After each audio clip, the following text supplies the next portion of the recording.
안녕하십니까. 더 메시지 시청자 여러분. 저는 고양시 화정동에 위치한 축복교회를 담임하고 있는 지경휘 목사입니다. 오늘 본문의 말씀인 요나서 3장 1절에서 2절 말씀, 여호와의 말씀이 두 번째로 요나에게 임하니라. 이르시되 일어나 저 큰 성읍 니느웨로 가서 내가 내게 명한 바를 그들에게 선포하라 하신지라. 오늘 본문의 말씀을 중심으로 순종은 어떻게 하나라는 제목으로 같이 은혜를 나누고자 합니다. 불순종은 손해를 주지만 순종은 복이 되게 합니다. 요나의 불순종은 이방인에게 욕을 먹고 바다에 던져지고 물고기 뱃속에 들어가는 고생을 불러왔습니다.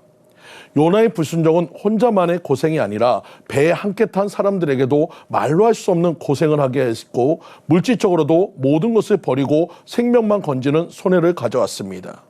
뿐만 아니라 선주는 요나를 승선시킴으로 인해서 배의 장비가 고장이 나고 수리하게 되었으니 금전적 손해가 막심했습니다.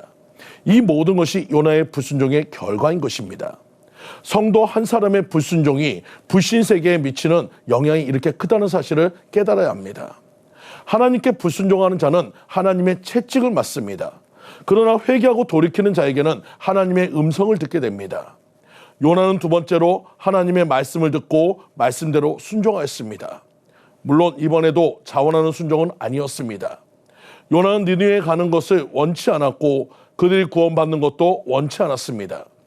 니느웨 사람이 회개하고 돌아왔을 때에 요나는 기뻐하기는커녕 오히려 재앙을 거두신 하나님을 싫어하고 하나님께 화를 내는 것을 보아 알 수 있는 내용입니다.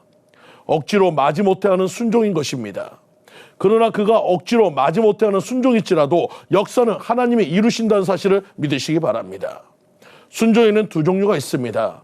하나는 알아서 하는 순종이고 또 하나는 할 수 없이 하는 순종입니다. 하나님 우리에게 순종의 교훈을 가르치기 위하여 때로는 지옥 같은 고통을 허용하기도 합니다.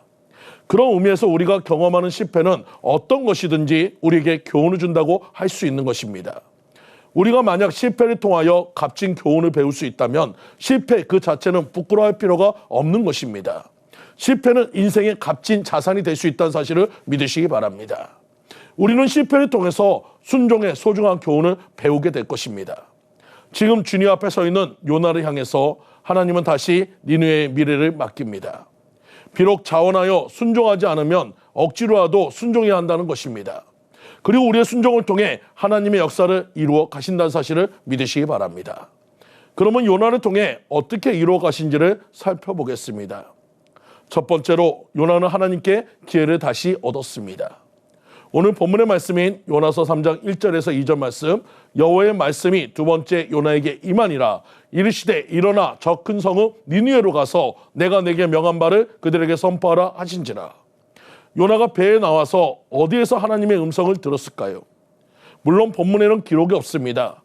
그러나 우리가 추측할 수 있는 것은 그가 2장 4절에 내가 주의 목전에서 쫓겨났을지라도 주의 성전을 바라보겠다고 한 것을 보아 성전이 있는 방향으로 기도했을 것이라고 추측할 수 있습니다. 비록 성전에는 가지 못했지만 요나는 예배자의 모습으로 하나님 앞에 섰을 것입니다. 지금까지 요나는 성전에서 수없이 많은 예배를 드렸지만 예전과는 전혀 다른 모습이었을 것입니다.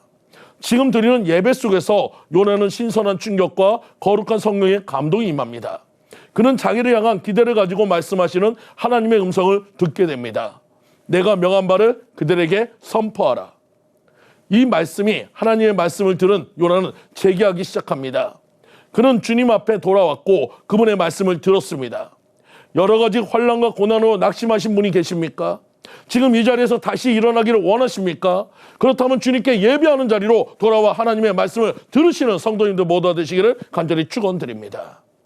비록 요나는 불순종했고 실패도 경험했지만 하나님 앞에 섰을 때 그는 다시 새로운 사명과 희망을 가지고 일어선 사명자가 되었습니다.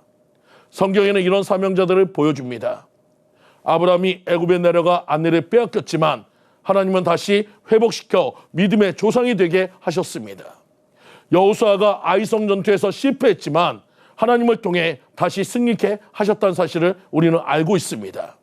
다윗이 우시아의 아내 밧세바로 인해 그가 죄를 범하였지만 회개함을 통해서 회복케 하십니다. 또 베드로가 예수님을 3번 부인했지만 예수님은 베드로에게 3번 내가 나를 사랑하느냐고 물으셔서 그를 다시 제자의 위치로 돌려놓았습니다.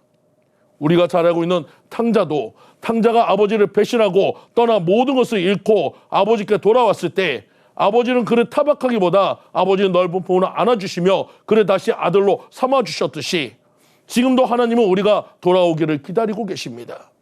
이렇듯 우리가 어떤 실수를 했던지 어떤 실패를 경험했던지 주님 앞에 다시 나오며 회복하시고 다시 새 소망과 새 사명을 주신다는 사실을 믿으시기 바랍니다. 사랑하는 성도님들, 실패를 두려워하지 마시기 바랍니다. 실패는 누구나 합니다. 나만 실패하는 것이 아닙니다. 실수는 누구나 합니다. 나만 실수하는 것이 아닙니다. 그러니 이제 일어나 주님 앞에 나와 새 힘을 얻으시는 성도님들 모두가 되시기를 간절히 축원드립니다. 지금까지 더 메시지 지경희 목사였습니다.